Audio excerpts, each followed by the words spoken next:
Alrighty, let's hop right in. Looks like we've got a question. Let me go ahead and log in. Our first question is what is the best way to include insistence on emails, i.e. the other side of transaction coordinators, title assistants, lender assistants? Should I add the contact role to every email in my system? Or is there an easier way to utilize connections with contacts? I'm unfamiliar with how this feature works. Yeah, so your first step will be to make sure that you have the built out into your email templates. So for example, if I head down to earnest money missing, and I needed, an assistant to be on it. First of all, I'm going to send it to the buyer.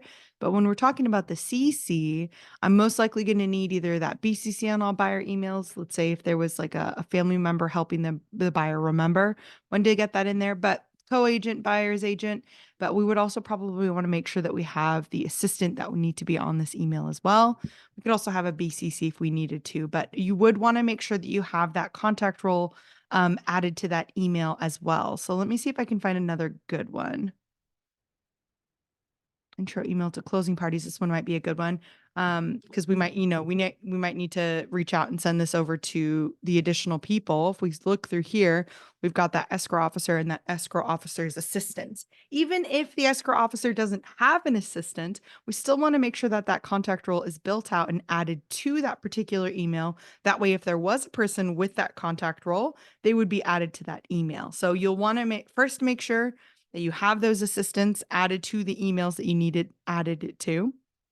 Once we've made sure of that, now when we're looking at those actual contacts themselves, let me see. I have this lender right here. That might be one that we could grab. Okay, yeah, let's grab the lender. So we'll grab Pam. She's our lender. If she has a lender's assistant that works with her, we can add that lender's assistant on there as a connection to her. So every single time Pam comes on, Andy comes on as well.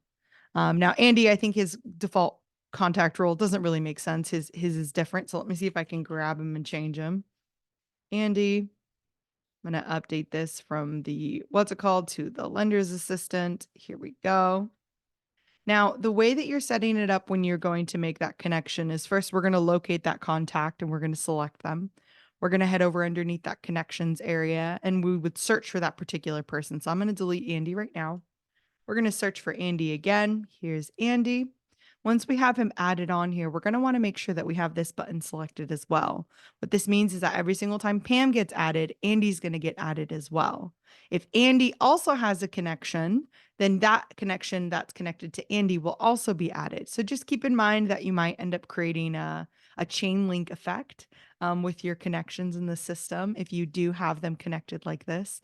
So from here, once I've made sure that Pam has that person on there as their lender's assistant, when I head over to a property, I'm just going to go ahead and grab onto, let's see, let's go to this one. So I don't think I have any contacts on this one. I do have Andy on both of these. So let me just delete him really quickly.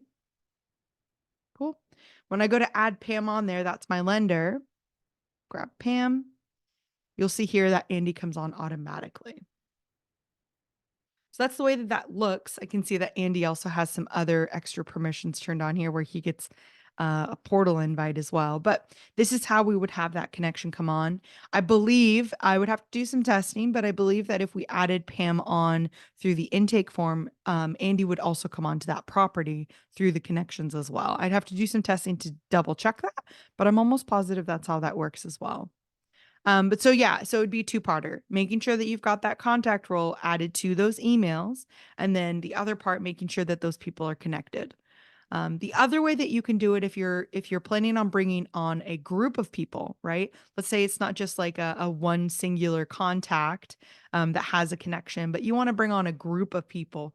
Maybe this agent has these home inspectors he recommends and this lender that he usually works with, and then a couple other people that he usually works with as well.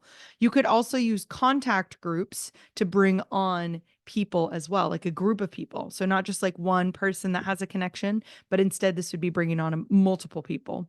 So for example, here I've got this group called Jill's Inspectors. And if I click on that, here I've got these two people. If I say assign contact group, it's going to add those two people on there. And here you can see that if they have an assistant, that assistant will be included as well.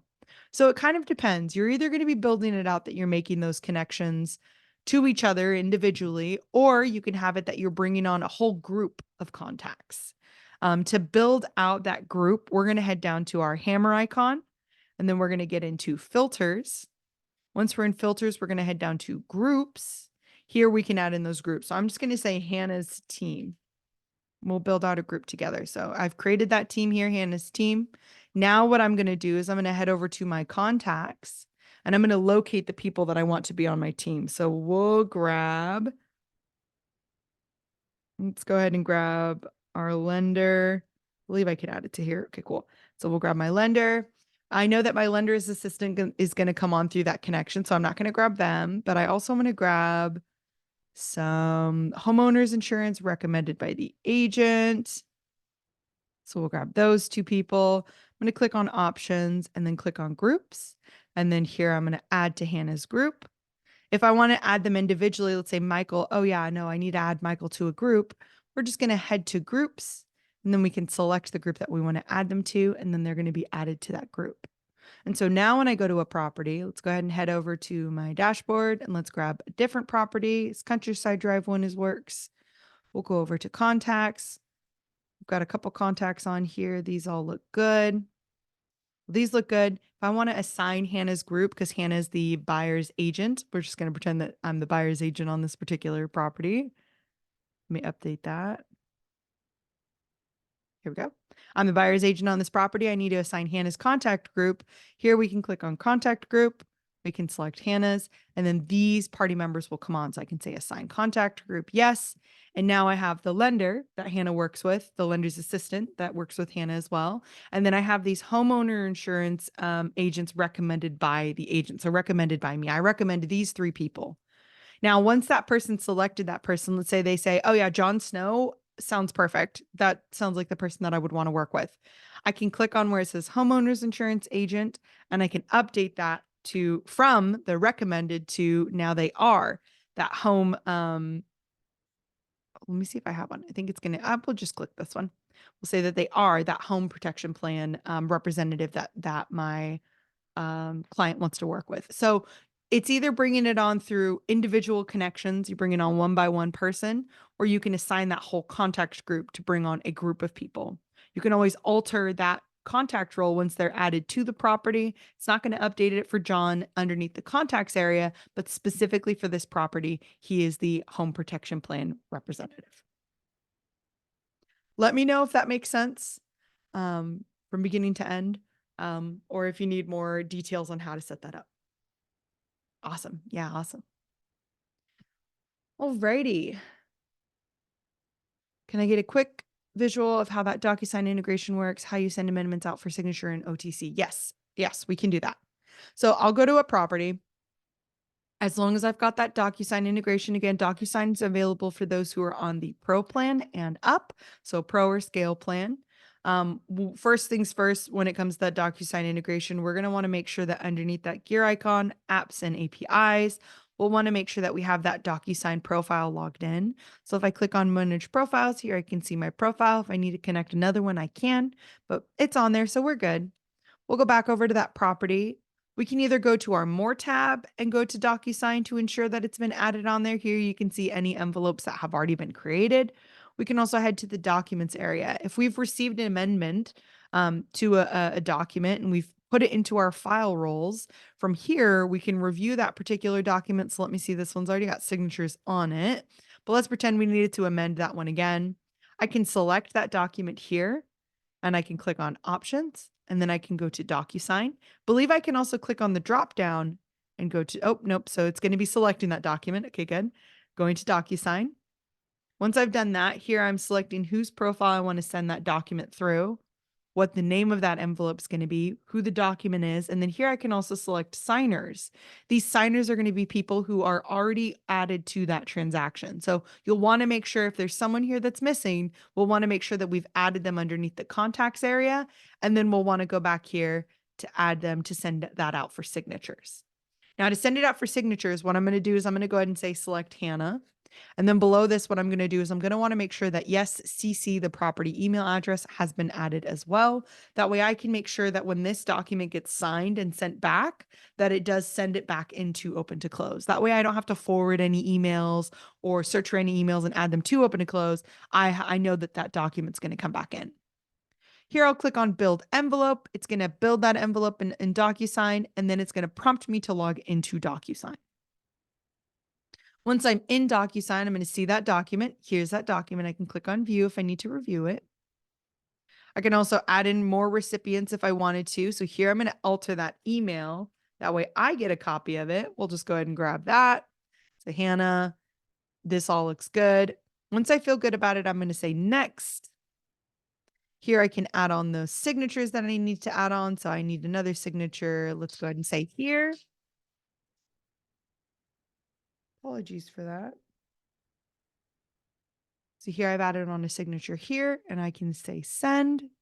Then it's going to send this out to my recipients. And now that's sent. So I can say close. That's from beginning to end how we're sending it out. One thing I would say if you're looking at that Docusign integration, let me go ahead and head into my Docusign account. Oh, actually, I think it was a little mad at me, Docusign.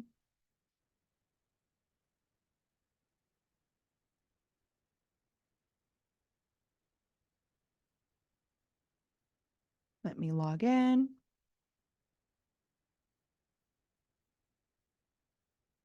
Cool. Once we're logged into our Docusign account, there's one setting that we want to make sure is turned on to make sure that that email gets back into open to close. We're going to head over to settings. Once we're on settings, we're going to go down to sign settings. And then at the very, very bottom, we're going to want to make sure that it says, I believe it's this one right here, deliver self-sign email notification by PDF. And what that's going to do is it's going to send a PDF attachment of that particular document versus sending a link that you click on and then it opens up that document for us. We'll want to make sure that it says PDF.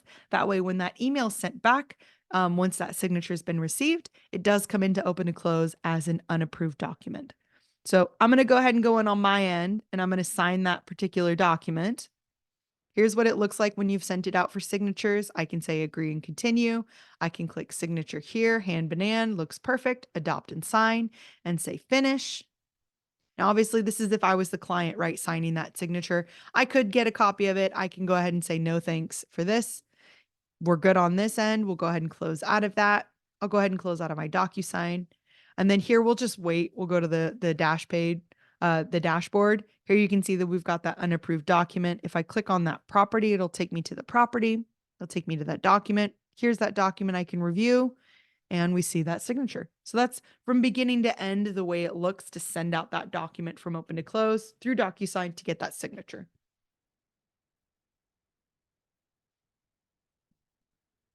So any chance, great.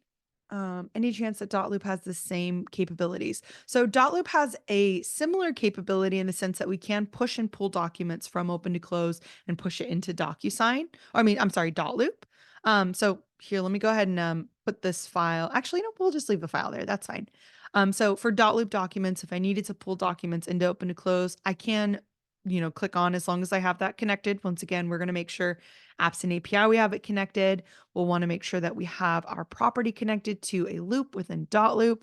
We can import documents from Dotloop if we needed to by clicking on import documents.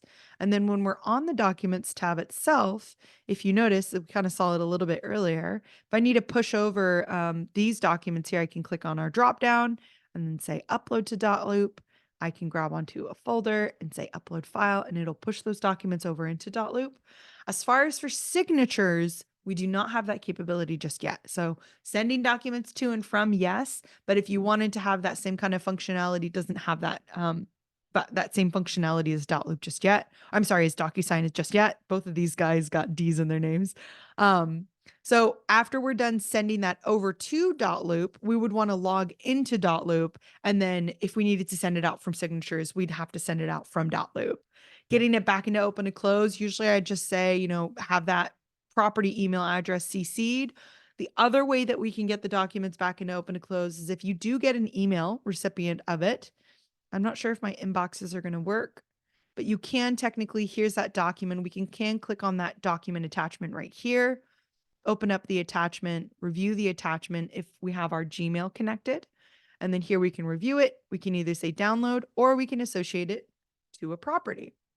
So here I could type in 123 Ivy Lane, select the property. Once I've selected that property, I can say where I want to import it. So I'm just going to import it into that same file placeholder as we did before. We'll say import file. Now, if I go back over to that property,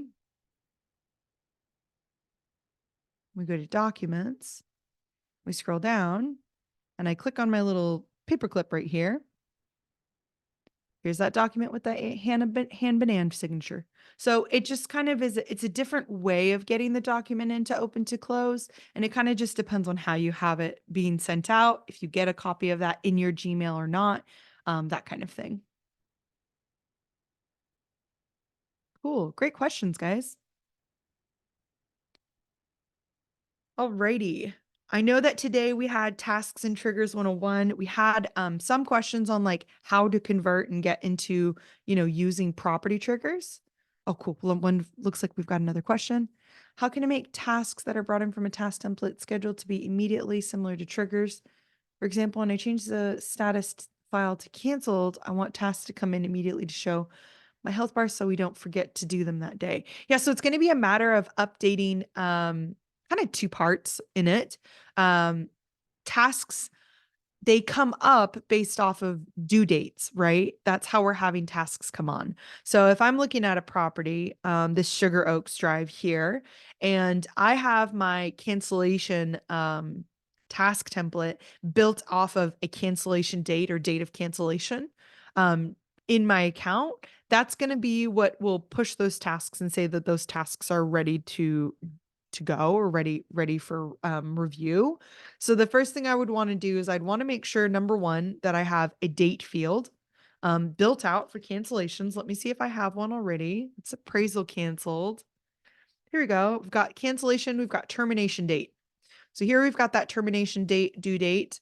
What I'm going to want to do is I'm going to want to make sure that that's built out on my property. So we'll go to Sugar Oaks again. I'm just going to I'm going to do Control G, and that'll allow me to search the fields. We'll look for that termination date. Looks like I don't have it on here just yet. So I'm going to click on Manage, and I'm just going to really quickly add that field. I believe it's at the very, very bottom. Here's that termination field section. So we'll go ahead and add that on there and say Update Fields. Now I'll go ahead and scroll down. Here's that termination date. So if we needed to terminate this, I'm going to go ahead and delete the other task templates that I have on here right now.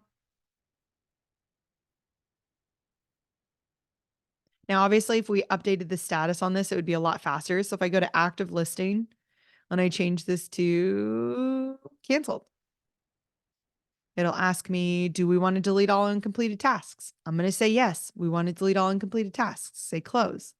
Now, depending on what plan you're on is going to depend on what you're going to do next, right?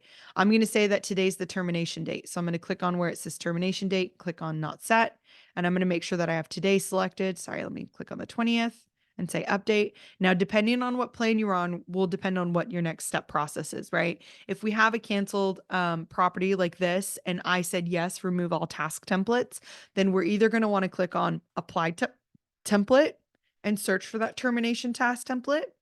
Let me see if I have one. Here's my buyers and my sellers terminated task template and say apply. If you're on the scale plan, then most likely you'll have a trigger built out, and that trigger will be add or remove a template. Let me go ahead and build out a baby one for you guys to show you what it looks like. We'll go ahead and grab that seller's terminated task template. And the way that this one would work, we'll turn it on and we'll make sure that we have a condition that when the property field, contract client type, or I'm sorry, contract status,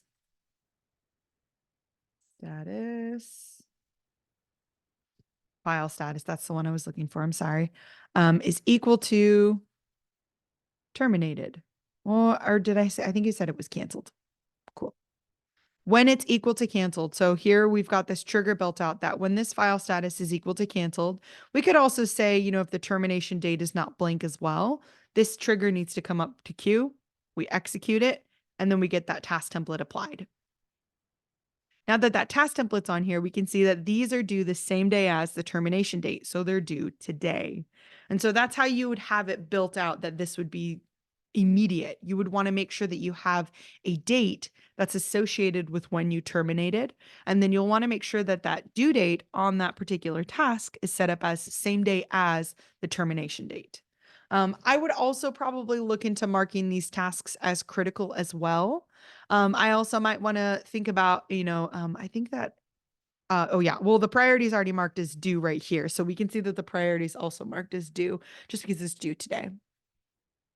So that's kind of the steps that I would take. It's either going to be that you have a date that's associated with those task templates, or again, you could have them marked as critical. You could have those tasks marked as pinned as well.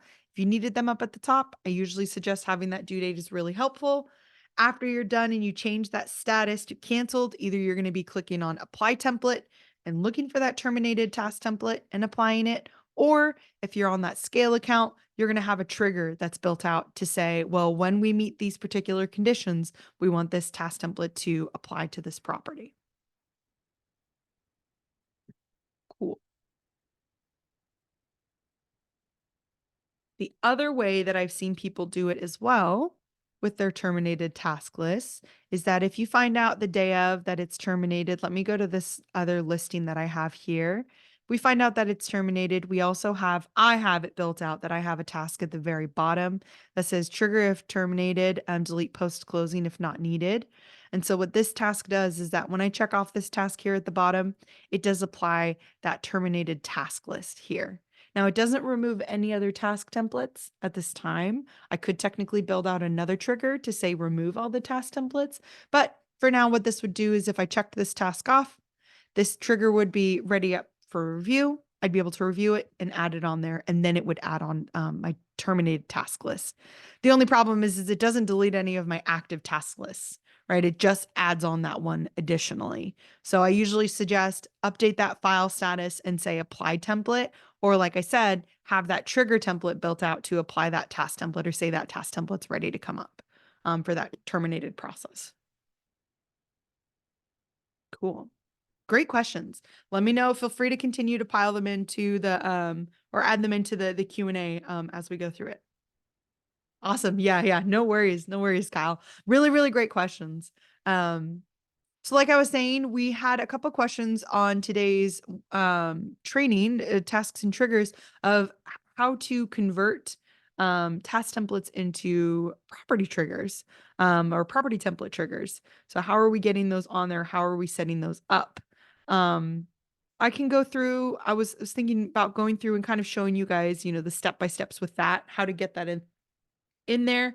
We're going to head over to our little line icon up here at the top. We'll head down to our hammer icon and get into templates. Once we're in templates, we can go down to task templates and have our task templates open. I usually suggest having 2 tabs open when you're going through and you're trying to do this conversion.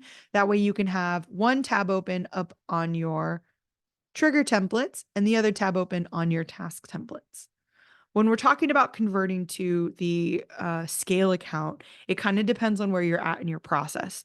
If you are brand new to the system, brand spanking new, you haven't built out anything before, and you guys have your own set of task templates, and you know that on your task templates, you know when you're going to be going through and you're going to be sending out emails, what I suggest first is import that task template into open to close. And again, this could be task. Some people will call it a checklist as well, right? Whatever's keeping you in line with that particular transaction, whatever under contract, task template, checklist, whatever you guys want to call it, I would first import that into open to close.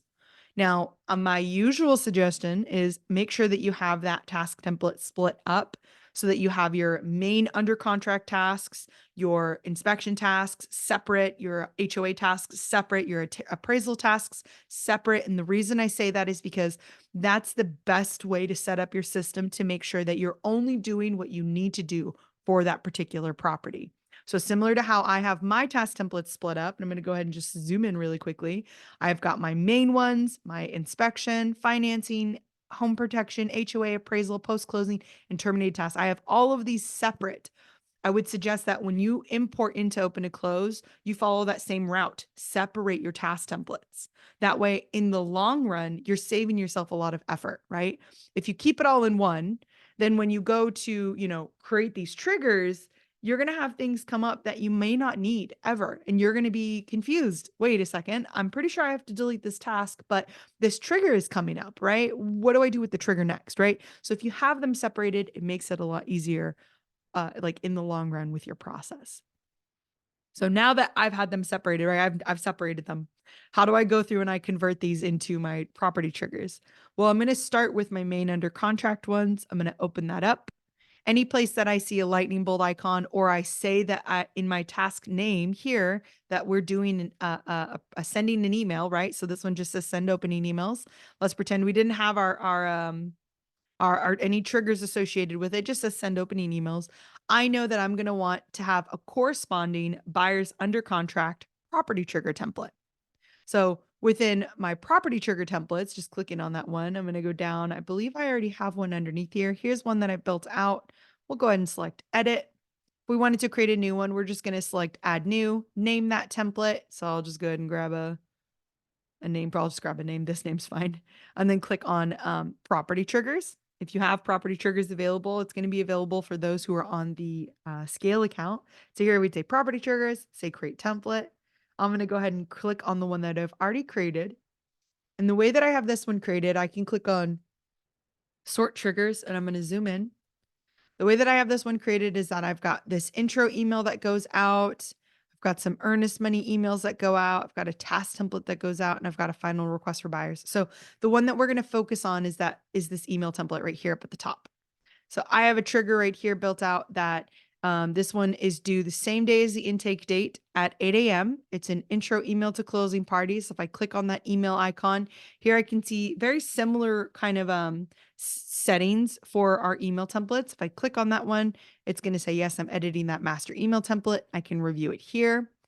Now, if I go back over here and I go, okay, well, I've got that one to my closing parties. I need to have another email template to go out directly to my buyer, just addressing my buyer saying, hey, congratulations, we're under contract. These are the next steps, right? Here underneath trigger function, I'm going to click on email. I'm going to say add trigger. Once I've added that on here, I'm going to select apply template. I always suggest using email templates. Okay. So first step for setting up your guys' account, you guys already know this. The flow is check out your fields, make sure your fields are good, make sure they sound good, they read good to you guys, they match the verbiage that you use, make sure your contact roles are in there, make sure your file roles are in there. Next step would be reviewing those email templates or importing your email templates. You can also do it at this time, right? When you start building out your triggers, you go, well, I need an email template. Let me go build out my email templates. If you have your email templates already added into open and close, it just kind of saves you the effort of having to go in there and add them in. I know I already have mine in, so I'm just going to click on apply template. I'm going to type in intro, and I'm going to look for that intro email to buyers, and I'm going to say apply. Now that email has been connected, the next thing I'm going to do is I'm going to click on my trigger options. I'm going to expand the trigger. I'm going to turn that trigger on. I like to turn it on because, when I'm looking at it and it's this light gray color, sometimes it's difficult to read all of the options here. But if we have it on, it's a little bit easier to read.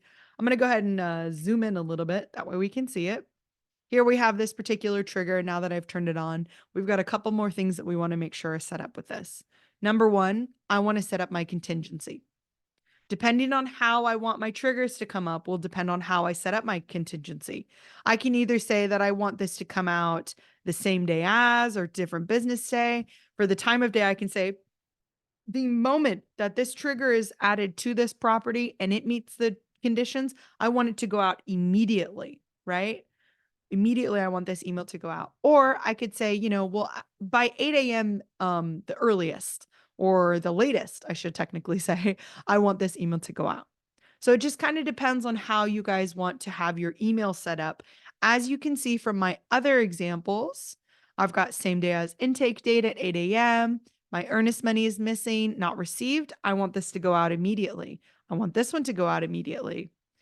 This one, 7 days before closing at 8 a.m., I want to request for that final walkthrough. So you're kind of determining, do I want to worry about a specific time frame for when this email's due, paired with a date when this email is due, or do I need to know immediately based off of it? Now, I have my EDM set up for immediately because I need to know that we've received or not received that money as soon as I can within that transaction.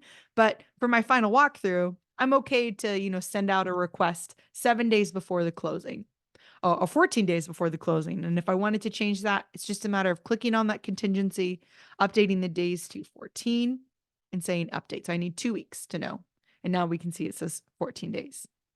The great part about when you guys start to build out your property triggers is that if you already have some of them assigned to different properties, you can backfill the information. So here it says backfill. I can click on options and I can say, do you want to process the backfill? Yes. I'm sure I want to or I don't want to process the trigger. I don't want to fire it off, but do I want to perform this option? Yes. What that's going to do is it's going to update that due date on that property that has that particular trigger on it. So for this opening one, if I want it to be the same as my intro email to closing parties, I would just want to click on contingency. Here I could click on 8 a.m. because I want it to go out at 8 a.m.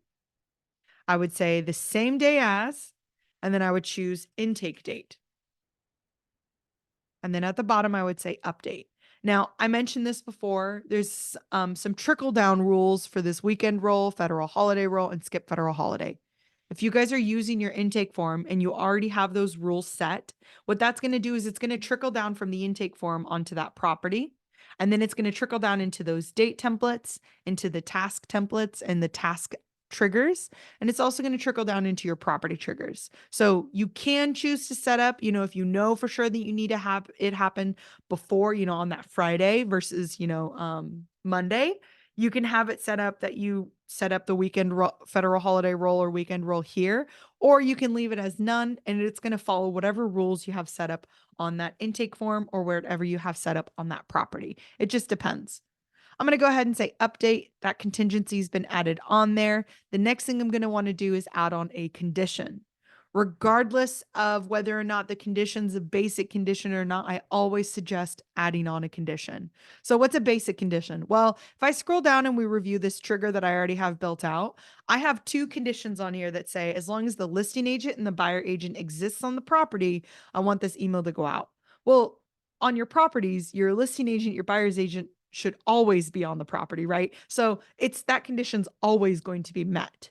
But the reason I have this here is because there are some properties, and I kind of showed you guys them before. Let me go ahead and reset this. Let me go back over to my Ivy Lane. If I go over to triggers and I go over to in process, what I want you guys to take notice is that I have this intro email to closing parties, the same one that we were just looking at in our templates. Same one, right? But it's not ready for queue. Why isn't it ready? Because I don't have my listing agent added to this particular property.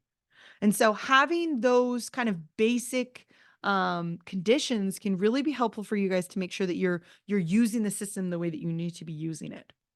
Like I mentioned, if you're starting out brand new, you've got that task template and you've got those triggers and you're building out and you're kind of toggling between the two. You've checked off a task, you go over to your triggers, your task tells you send out opening emails. So you need to make sure that you've got the correct contacts on there. You need to make sure that you have the correct values on there. And then you go to your triggers and you review it to go out. So it would be a matter of me going, okay, well, I need to make sure if I send out my opening emails, oh, you know what?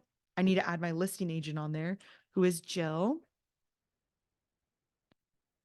Got a lot of Jills on here, but my listing agent, Jill. Search for that particular one, add that on there. Now that I've made sure everyone's on there, I can go back to my triggers. Let me really quickly click on resync triggers. Try to see if I can get that trigger to come up. Oh, is it because it's past due? Listing agent exists in the property. I think it's a little grumpy at me. Did I say listing agent? Oh, listing alert. Sorry about that. I clicked on listing alert, not listing agent. There's listing agent.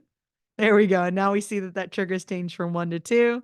Now that I know that party member's on there, now we see that email's ready to go. So it's a matter of making sure that whatever condition you're adding to it is going to be something that's going to help you make sure that you're keeping on track with your process. So I would say that you should have a couple here. Number one, I would say that we would want to make sure that we have the particular contact roles that we need. If this is buyer, we want to make sure that there's that buyer on that particular property. They exist there, right? To make sure that you have that email associated with them.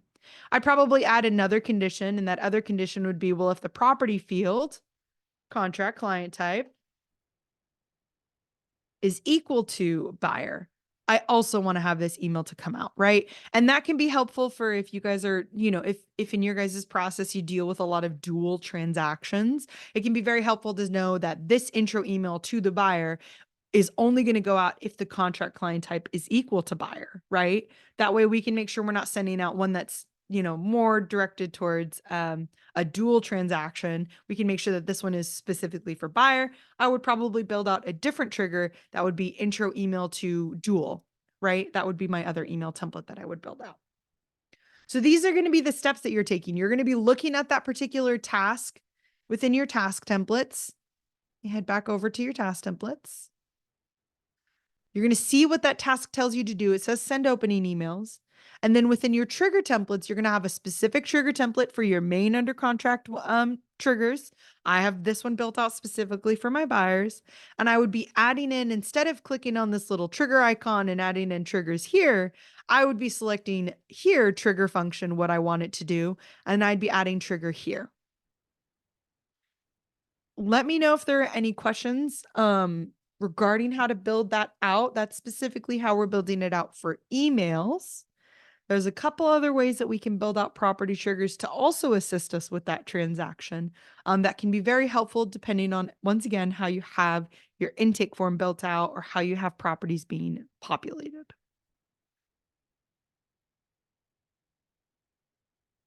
Cool. Cool.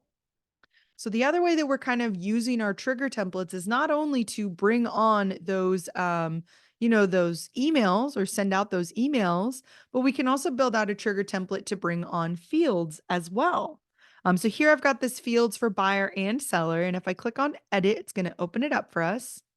Here I've already got one trigger built out. And the way that this one's built out is that if there's a repair requested. So again, depending on how I have my intake form built out, I may or may not want certain field sections to come on or be removed when I'm using that transaction. The way that this is built out is right now it's built out that if the repair addendum exists in the property, if repair inspections due date is not blank and there will be an inspection, we want to add on the repair request details. I might not need this repair addendum fully executed on the property just yet, right? I might need to do my repairs first and then get that document signed. But this would be kind of a way for us to see like, okay, well, if there are repairs from my inspection and I need that repair section to come on, I might want to have it that, and I'm going to go ahead and remove this condition that yes, there will be an inspection. Inspection repairs due date is not blank. So this means that there's another after they've done the inspection, that they're going to come in and there's going to be some repairs and we have that already scheduled. That's when this field section comes on. And the repair request details could be it could be a status field. It could be a text area where you can enter in what kind of repairs what kind of repairs you're doing.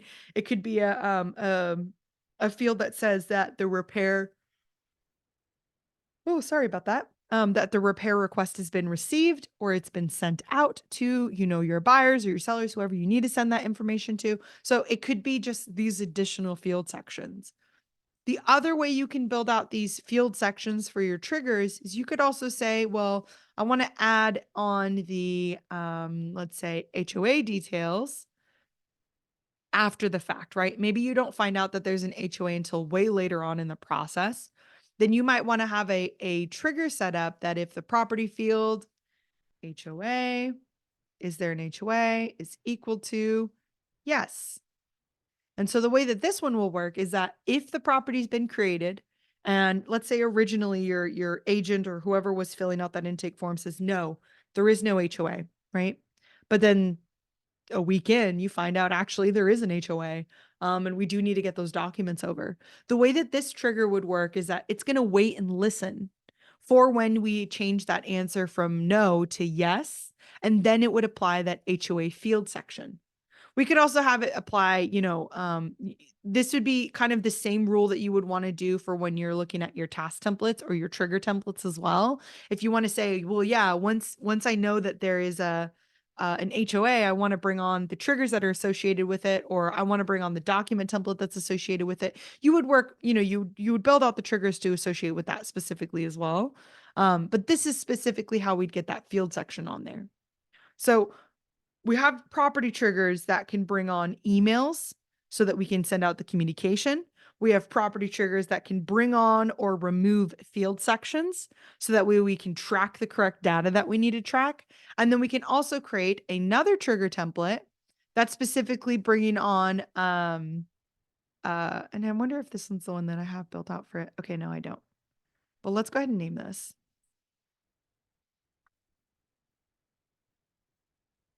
Oh, we'll call it property triggers. There we go.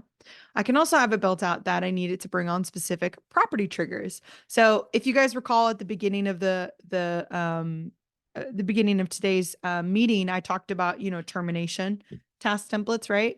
We could have a property trigger built out that when that contract status is updated to terminated, that's when we want this contract status. Oh, sorry, let me click on that. Client type. Oh, actually, I think it was file status. Go file status is equal to, where are you? Canceled. Canceled. I'm also going to add on another one. Here we've got equal to canceled, or if it's equal to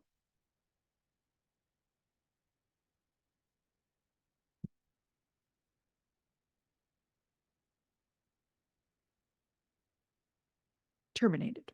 There we go. So the way that this one will work is that as long as if it's equal to, if you update that file status to canceled or terminated, that's when it says that this task template is also going to apply. So this would be how you would build it out if you wanted it that it needs to bring on a different task template onto that property. Because again, there are going to be a lot of cases where you might still want to use those task templates in tandem with your property trigger templates. Task templates can be a great way to see like that verbal timeline written out.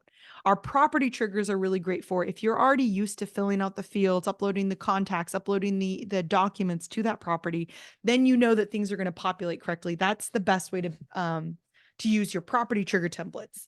But if you're not quite ready for that yet, you might want to use your property trigger templates to bring on those task templates to still keep you in line with how that transaction's meant to flow. So those are the three ways that you can kind of build out those property triggers to kind of help you out with your process. You're either going to have your emails specifically, your fields, or you're going to have those task templates come on. So this would be if I wanted to bring on fields, if I wanted to bring on task templates additionally, or specifically emails. Let me do email triggers, fields. Cool. Let me know if there are any questions with that. I know I kind of I tried to go deep enough so that you guys could get, like play around with it, but not so deep that you would get confused. Let me know if anyone wants any clarification. Awesome. Alrighty, it looks like we're still, so just taking a look at the FAQs from this past week. The top one is still going to be that API client error. What happens when we have it that we connected to Google, but for whatever reason we can't send out that email? It's most likely that you need to reset up that email account. So what we usually suggest, apps and API, you're going to disconnect that account.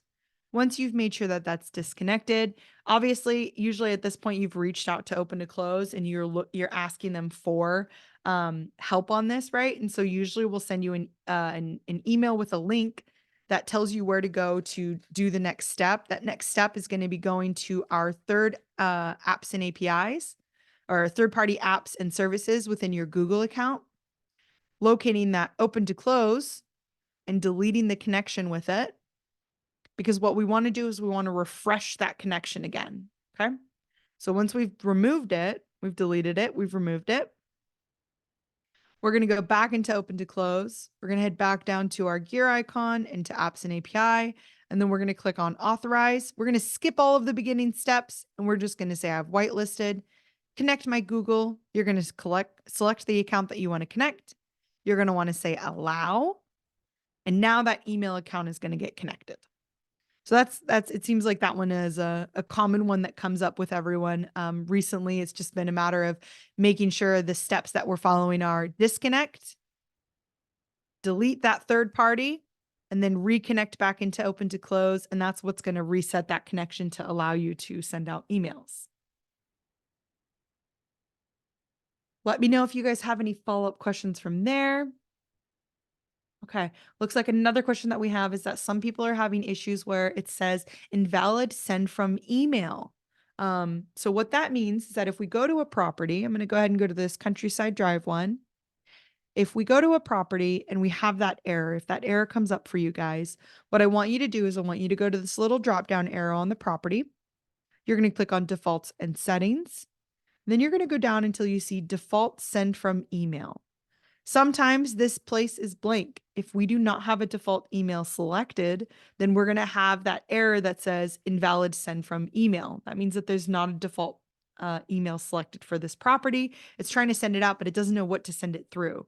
So we'll want to make sure that we have one selected from this list. So I'm just going to go ahead and click on Hannah Hoxie. Now that we've made sure that that's selected, I'm not going to run into that issue where I'm not able to send out emails. So it's just a matter of making sure if you have an error that says invalid send from email, you'll want to make sure that you have that particular email selected underneath default send from email. Cool.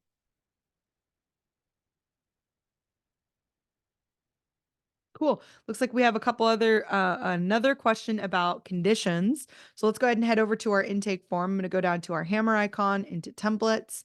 We'll head down to intake forms. We'll go over to this buyer's residential one, and I'm going to click on form triggers.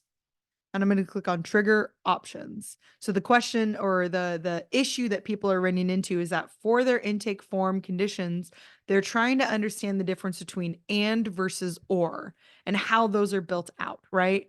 So the way that these are intended to build out, let me go ahead and see if I can find one. I know I have a couple in here. Here's a great example. So here we've got this and an or. Let me go ahead and zoom in. So we've got this trigger right here, and the way it's built out is that as long as the client type is equal to buyer, then it's going to assign these two templates. If it's also equal to dual, it will also equal these templates. So here we've got if the field contract client type is equal to buyer, or if the field is equal to this, then it'll bring on this. And is going to look a little different. We're going to want to say, let me see if I have an and on here.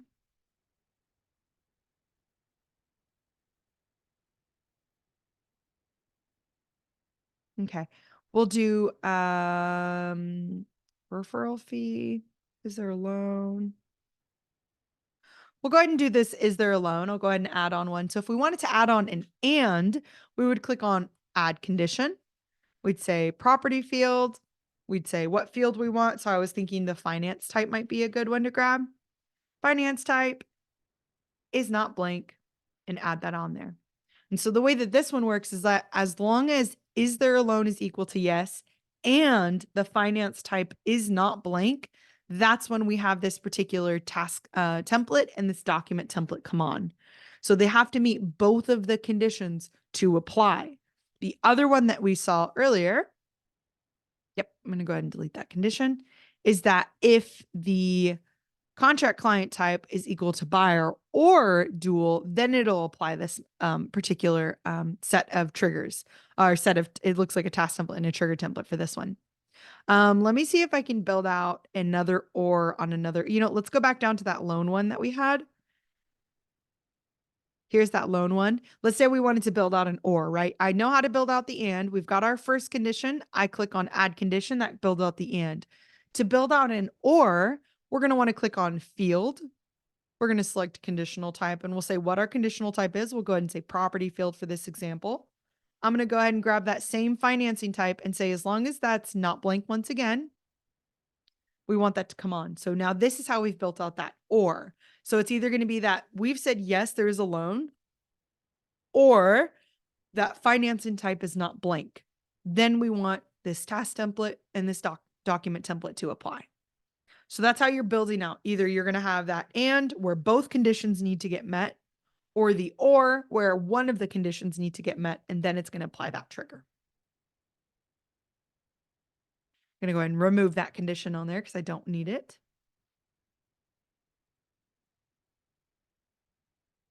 Cool.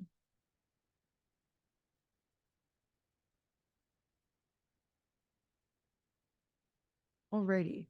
Let me know if there are any other questions. We are about 10 minutes till. We can end early today if we need to. I know that it is the holiday week, so I'm sure most of you guys are kind of rearing up and ready for that. If we don't have any other questions, I'll just go over my end of call kind of wrap up that I usually do. If you guys are looking for more support, or there's other questions that you guys had, or this triggered you guys to think of other things that are happening in your account, you can always reach out to us by chatting with us here by clicking on that little chat icon, or you can email us at help@open2close. If you're looking for more webinars like today's webinar, you can go to our main website, head to our Learn tab, and go to Webinars. Here you'll see the webinars that we have coming up. So we are not going to have a webinar on Tuesday. That would typically be Documents 101, but we're going to be skipping that one because we are out of office. The next time we're having our webinars is for Settings and Integrations on December 27th. And then we'll also have our Wednesday workshop in the afternoon as well. For that Settings and Integrations call, we will most likely be going in and doing a deep dive on Follow-Up Boss and just talking about pushing over tasks through Follow-Up Boss, connecting through Follow-Up Boss. I just want to make sure that everyone has a really good understanding of that Follow-Up Boss account. So if you guys are Follow-Up Boss users, you're interested in learning more about it, definitely feel free to register for that call. If not, you can always join us on Wednesday workshop. And if you missed it and you have questions, definitely feel free to drop in any QA in there. Other than that, obviously our next call is going to be the following Wednesday after that, because January 2nd, we're also going to be out of office. So keep that in mind. We are not going to be in office on the 26th of December, and we are not going to be in office on January 2nd of 2024. Awesome, guys. Well, thank you so much for joining me today. I hope all of you guys drink plenty of water, because we never drink enough water. Make sure you stretch, stand up, wiggle around, go for a walk if you can. And I hope that you guys have a wonderful holiday break, and wonderful holiday, celebrate your traditions, be able to see family, and have some downtime. Thank you guys for joining me today, and I hope that I will see you guys next week.